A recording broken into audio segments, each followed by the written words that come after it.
అందరికీ శుభోదయం. నా పేరు తర్విత. నేను 3వ తరగతి చదువుతున్నాను.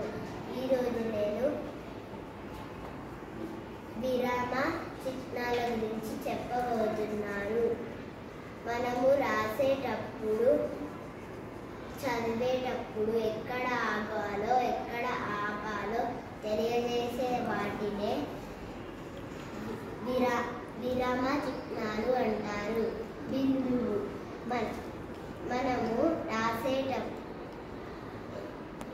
దీనిని వాక్యం ముగిసింది అనే సందర్భంలో వాడుతారు.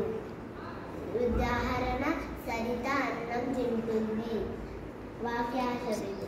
వాక్యాశ దీనిని ఇంకా వాక్యం పూర్తి కాలేదు అనే సందర్భంలో వాడుతారు. ఉదాహరణ, రాము సీత బడికి వెళ్ళారు. ప్రశ్నార్థకం దీనిని ప్రశ్నించేటప్పుడు వాడుతారు. ఉదాహరణ, నీ పేరు ఏమిటి? ఆశ్చర్యార్థకం దీనిని ఆశ్చర్యార్థకమప్పుడు వాడుతారు. ఉదాహరణ, అబ్బో హైదరాబాద్ ఎంత పెద్దదో. ధన్యవాదాలు.